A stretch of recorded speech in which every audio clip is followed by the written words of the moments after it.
Hello दोस्तों, revamping attire की learning series में एक बार फिर से मैं आप सबका स्वागत करती हूँ। आज मैं एक नया टॉपिक लेके आई हूँ जो ओकेजनल है। एक्चुअली जो अभी होली आने वाली है, आप सबको पता है, तो उससे रिलेटेड आज मैं कुछ बनाने वाली हूँ। हमने सोचा हम खुद को रेडी करते हैं, अपने बच्चों को रेडी करते हैं, फैमिली मेम्बर्स को रेडी करते हैं, तो इस बार क्यों ना अपने मंदिर के देवी देवताओं को रेडी किया जाए। तो मेरे पास कुछ फैब्रिक रखा हुआ था। सबसे पहले मैंने वो एक सूटेबल कलर जो ओकेजनल बहुत सूट कर रहा है हम लोगों को, और मैंने सोचा ये मंदिर में भी अच्छा लगेगा, ऐसे पीसेस निकाले। और काफ़ी श्रिंक था फैब्रिक, तो सबसे पहले मैंने उसको प्रेस किया, प्रेस करके अच्छे से निकाला। और देखिए प्रेस कर रही हूँ मैं अच्छे से, जिससे इसमें प्रॉपर शाइन आ जाएगी। उससे रिलेटेड कुछ वर्क वाला फैब्रिक भी था मेरे पास, तो मैंने इसे भी रेडी किया। रेडी करने के बाद, प्रेस करने के बाद, कुछ सारे मेरे छोटे बड़े सारे पीसेस रेडी हो गए थे। तो मैंने सोचा इसके बाद अब इसका डिज़ाइन डिसाइड किया जाएगा। मैंने सारे छोटे बड़े हर फैब्रिक के पीस को रेडी कर दिया, और प्रॉपर फ्रेश प्रेस करने के बाद एकदम न्यूली शाइन आ गई है फैब्रिक में। ये कुछ बना हुआ पीस था जो मैं यूज़ करना चाह रही थी, तो मैंने इसको सारे फैब्रिक्स को एक्चुअली रेडी कर दिया। फिर मैंने सोचा भगवान जी के जो हम नीचे का बॉटम बनाते हैं, स्कर्ट काइंड ऑफ होता है, उसके लिए मैंने एक खाका तैयार किया पेपर पे। और ये देखिए इस तरीके से खाके को तैयार किया मैंने, और इस खाके को ही मैंने रखा है। इसमें आप देख सकते हो इसकी विड्थ 8.5 है और लेंथ इसकी 4 इंचज़ अराउंड है। और इस खाके को रेडी करने का मेरा रीज़न ये है कि अगर मैं इस खाके से ही सारे स्कर्ट्स के लेंथ और विड्थ को मेज़र करके कट करूँगी, तो मेरे सारे ड्रेसेस एक साइज़ के बनेंगे, ना कोई छोटा होगा ना कोई बड़ा होगा। इस तरह से डबल फोल्ड करके मैंने इस खाके को ऊपर रखा, उस पर एक वेट रखा है, और मैंने उसको तीनों साइड से कट कर लिया। नीचे से मैं इसे फोल्ड रखूँगी, इसलिए मैंने नीचे से यहाँ पे फोल्ड करके ही फैब्रिक रखा है। और ये देखिए काटते टाइम इसको बहुत आराम से सावधानी से काटना होता है। लेंथ और विड्थ इक्वल रहनी चाहिए इसकी, और जिस तरीके से मैं कट कर रही हूँ इस तरीके से आप कट कर लीजिए इसको। आपके पास अच्छा फैब्रिक होना चाहिए जो ओकेजनली काफ़ी रेडी होने के बाद सुंदर लगे। और मैंने सोचा मेरे भगवान जी हैं, तो अपने मंदिर में मैं सभी के लिए एक जैसे ड्रेसेस बनाऊं, तो मैंने इसके 6 पीसेस के अराउंड फैब्रिक निकाला, जो मैं इसके 6 पीसेस कट करूंगी, और जो मेरे सारे ही भगवान जी को आ जाएंगे। तो एक्स्ट्रा फैब्रिक्स को अलग करते जाइए, और रिमेनिंग फैब्रिक को डबल करके हम इसको कट करते जाएंगे अपने स्कर्ट पार्ट को। तो मैंने यहाँ पे जो कट करना स्टार्ट किया, तो मैंने ये देखा था कि फ्रंट और बैक मेरा कौन सा है फैब्रिक का, उसमें थोड़ा सा शाइन का डिफरेंस आता है। आप जब भी इस तरह का कोई काम करें, रेगुलर भी अगर आप कोई भी गारमेंट बनाते हैं, तो आपको यहाँ ध्यान देना चाहिए कि फ्रंट और बैक फैब्रिक कौन सा है। ये आप साइड में किनारे देख रहे हैं, ये मेजरली सारे फैब्रिक्स में होती ही है। तो इसको ना सजेस्ट किया जाता है कि हम यूज़ नहीं करते हैं किसी भी गारमेंट को बनाने में, बिकॉज़ ये थोड़ा टाइट और श्रिंकेज पार्ट होता है। अगर आप इसको किसी भी गारमेंट में यूज़ करते हो, तो इससे आपकी कपड़े की फ़िटिंग ख़राब हो जाती है। इस तरीके से मैंने उसे काट के अलग कर दिया। इन द मीन टाइम मैं ये भी सोच रही थी कि मुझे इसमें एक छोटा सा लेस भी ऐड करना है। लेस का इफ़ेक्ट मैं अगर दूंगी तो इस गारमेंट की ब्यूटी और भी ज़्यादा बढ़ जाएगी। आप भी इस तरह से छोटे मोटे आइडियाज़ अपने निकाल सकते हैं, लगा सकते हैं। ये इनिशियल वर्क होता है जो आपको अपने हैंड फिनिशिंग पे काम करने के लिए यूज़ करना चाहिए। आई सजेस्ट कि जब भी आप स्टिचिंग स्टार्ट करते हैं या आप उसमें कुछ आगे काम करना चाहते हैं, तो इस तरह से छोटे छोटे प्रोजेक्ट्स पे काम करिए, छोटे छोटे वर्क लीजिए। जिससे क्या होता है कि जब आप अपने मशीन पे हाथ चलाते हैं या सीज़र आप यूज़ करते हैं अपने हाथ से, तो आपके अंदर जो है ना एक कॉन्फिडेंस डेवलप होता है, जिससे कि हाथ की सफाई आती है, और करते करते ही आपके हाथ में इतनी सफाई आ जाती है कि एक बार में परफेक्ट गारमेंट बनने लगता है। बट इनिशियली अगर आप सोचेंगे कि मैं आज ही स्टार्ट करूं और 2 दिन के अंदर मेरे हाथ में फिनिशिंग आ जाए, तो ऐसा नहीं होता है। बिकॉज़ कुछ काम ऐसे होते हैं जो प्रॉपर फिनिशिंग से करने के लिए आपको कई सालों तक उस पर काम करना होता है।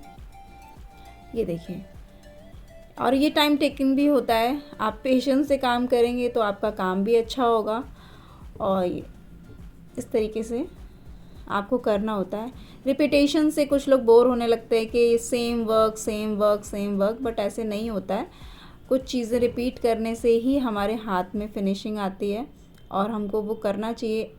ये चीज़ वही कर सकता है जिसको एग्जैक्टली ये मन में है कि मुझे ये काम करना है और मैं इसको एंजॉय करती हूँ करने के लिए।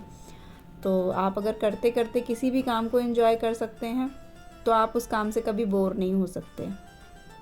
और देखिए धीरे धीरे करते करते मेरे भी ये बॉटम पार्ट्स रेडी हो चुके हैं, जिससे मैं स्कर्ट बनाने वाली हूँ। और ये देखिए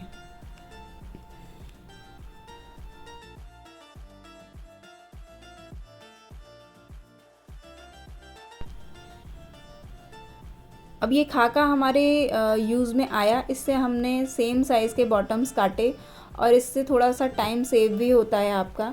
आप से अलग अलग पार्ट्स को कट करते हैं, फिर आप उसकी मेज़रमेंट लेते हैं, हर पार्ट पे अलग मार्किंग करते हैं, देन उसको कट करते हैं। और यहाँ पे आपने एक खाके को मार्किंग से कट किया और उसी के अकॉर्डिंग आपने सारे पार्ट्स कट कर लिए, सारे पीसेस कट कर लिए। तो देखिए आपका कितना टाइम बचा। अब ये है ऊपर की बेल्ट, जो स्कर्ट में आपने देखा होगा जब हम भगवान जी के वस्त्र बनाते हैं तो एक बेल्ट फॉर्म में अटैचमेंट होती है। तो उसके लिए मैंने अराउंड 11 इंचेस का मैंने लेंथ लिया है और उसी के लेंथ से मैं ऑल 6 बेल्ट्स तैयार करने वाली हूँ। ये मेरा रिमेनिंग फैब्रिक जो है वो बहुत अच्छे से यहाँ यूज़ होगा। एक्स्ट्रा जो आपको लगे जिसकी विड्थ थोड़ी सी कम है उस पार्ट्स को हटाते जाइए और इस तरीके से आप अपने सारे बेल्ट्स को कट करते जाइए। इसमें से कुछ थोड़ा ब्रॉड है, कुछ थोड़ा कम ब्रॉड है, तो पहले हम इनकी लेंथ लेंगे और लेंथ के इक्वलेंट हम काटते चले जाएंगे। उसके बाद हम इनकी विड्थ को एडजस्ट करेंगे। अराउंड 2 इंचेस की विड्थ मैं यहाँ पे लेके चल रही हूँ, जो मेरी डबल फोल्ड होने के बाद टाई अप करने के लिए परफेक्ट बन जाएगी। ये देखिए ये मैंने सारे पीसेस कट कर लिए। अब यहाँ पे मुझे इनकी विड्थ को इक्वल करना है, तो इस तरीके से आप विड्थ को इक्वल कर लीजिए। इस तरीके से आप इनको मेज़र करके कट करते चले जाइए। जैसे कि मैंने आपको बताया अराउंड 2 इंचेस की मैंने यहाँ पे विड्थ रखी है, जो स्कर्ट पार्ट में जॉइंट करने के बाद फोल्ड करके फिनिशिंग के बाद मेरी प्रॉपर एक नॉटेड फॉर्म में अच्छी सी बेल्ट तैयार हो जाएगी। और यहाँ पे मैंने पूरी 6 बेल्ट तैयार कर ली हैं। ये अच्छा तरीका होता है कि अगर आपको एक जैसे ही कई पीसेस तैयार करने हैं तो सारे पीसेस के सारे पार्ट्स को आप एक साथ कट कर लें, जिससे कि बहुत टाइम सेव होता है और आपका काम भी फास्ट होता है, एफिशिएंसी बढ़ती है आपके काम करने की। ये देखिए जैसे मैंने लोअर पार्ट्स रेडी कर लिए उसी तरह से मैंने सारे बेल्ट्स रेडी कर दिए। अब स्टार्ट करते हैं मशीन का काम। मुझे नीचे लेस लगानी थी, तो जो मैंने बॉटम फोल्ड दिया है वहाँ पे मैं एक प्रेस मार्क लगा रही हूँ, जो मेरा नेल प्रेस होता है वहाँ से। और देखिए उसको ओपन करके मैं यहाँ इस तरीके से मैं लेस अटैच कर रही हूँ। और अभी मैं आपको दिखाने के लिए 2 पार्ट्स में अटैच कर रही हूँ। ये देखिए हमें 1 साइडेड लेके चलना है इसको, सो दैट कि जब हम इसको फोल्ड करेंगे तो लेस हमारे फ्रंट पार्ट पे विजिबल रहेगी। इस तरीके से मैंने इनर साइड में फ़ोल्ड किया और बोथ साइड जो किनारी हैं मैंने वहाँ पे स्टिच दी है। Left and right both side आप यहाँ पे स्टिच दे दीजिए और उसके बाद आप इसको जॉइन करते चले जाइए। जॉइन करने के बाद जो एक्स्ट्रा कॉर्नर्स होते हैं उनको कट करके रिमूव कर दीजिए और इनको आप सीधा कर लीजिए, सो दैट आपको इसकी प्रॉपर लुक पता चलेगी कि ये कैसे लुक में आ रहा है। देखिए कुछ इस तरीके से ये सीधा होने के बाद आपको दिखाई देगा। अब हम क्या करेंगे, अब हम इसमें प्लीट्स सेट करेंगे। प्लीट्स आप चाहो, आप इतना अपने आप कॉन्फिडेंट फील करते हैं तो डायरेक्ट बेल्ट पे भी कर सकते हैं। और अगर आपको अंदाज़ा नहीं है अभी कितने मेज़रमेंट पे कितनी दूरी पे कौन सी बेल्ट कितनी प्लीट डालनी चाहिए, तो आप पहले इनको पिन्स से सेट कर लीजिए, उसके बाद आप बेल्ट पे रखिए। बेल्ट पे मैंने बिल्कुल सेंटर पार्ट में रखते हुए ये देखिए इस तरीके से प्लीट्स को स्टिच कर लिया है। अभी हम सिर्फ यहाँ पे सेंटर पार्ट अटैच कर रहे हैं और सेंटर पार्ट अटैच करने के बाद मैं इसे इनर साइड में फ़ोल्ड करके बेल्ट को फिनिश कर रही हूँ। कुछ इस तरीके से आप कर सकते हैं। अगर आपको ये चीज़ें समझ में नहीं आती एक बार में तो आप वीडियो को रिपीट करके देख सकते हैं, थोड़ा स्लो मोशन में देखिए तो आपको ये समझ में आएगा कि किस तरीके से मैंने फ़ोल्ड किया है। देखिए ये कुछ इस तरीके से आपका रेडी हो गया है। अब यहाँ पे मैं दुपट्टा रेडी कर रही हूँ, जो माता रानी का दुपट्टा होगा वो रेडी कर रही हूँ। उसके लिए मेरे पास एक जॉइंटेड फैब्रिक रखा हुआ था, उसमें मैंने साइड सीम दी, देन उसके बाद और साइड सीम दे के बीच में मैंने थोड़ा सा गैप छोड़ा है, जिससे कि मैं उसको पलट के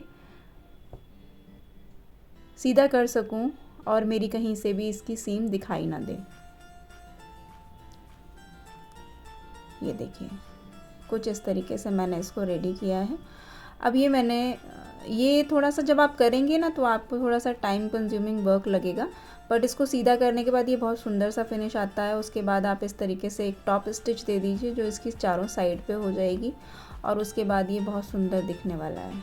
ये देखिए ये एक बेसिक चीज़ होती है जो आपको प्रैक्टिस करनी चाहिए, जिससे कि आपके हाथों में फिनिशिंग आए और आपके काम में फिनिशिंग आए, सो दैट कि आप कुछ भी अच्छा सा बना सकें खुद से अपने घर में बिना किसी एक्स्ट्रा चार्जेस के। देखिए ऐसे मेरी माता रानी की एक ड्रेस तैयार हुई है। इसी तरीके से मैं अपने सारे बाकी पीसेस भी तैयार करने वाली हूँ और आप भी इसी तरीके से कर सकते हैं। So happy Holi to all of you. मिलते हैं नेक्स्ट वीडियो में। Thank you and bye bye.